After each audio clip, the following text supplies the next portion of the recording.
Untuk memastikan stabilitas harga dan ketersediaan barang jelang Ramadan, pemerintah Provinsi Sumatera Selatan akan fokus lakukan pemantauan terhadap harga pangan, mengingat tingginya permintaan yang biasa terjadi saat Ramadan.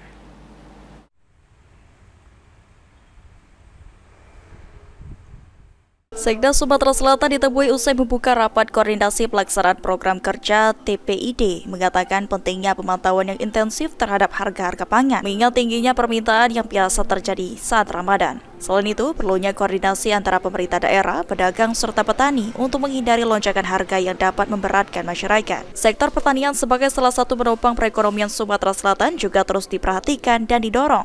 Hasil pertanian terutama bahan pangan seperti beras,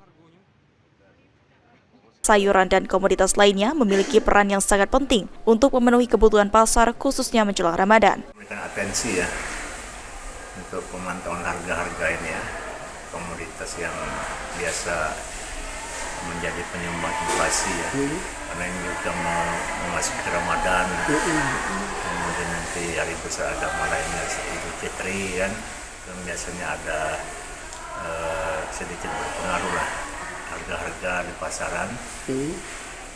Kalau yang ada penyumbang sekarang dari hasil evaluasi atau laporan di bulan Januari. Diharapkan rapat koordinasi TPID ini seluruh pihak terkait dapat bekerja sama secara sinergis untuk menjaga stabilitas harga, memastikan pasokan barang yang cukup, serta memberikan dukungan maksimal kepada para petani agar sektor pertanian Sumatera Selatan dapat terus berkembang memberikan manfaat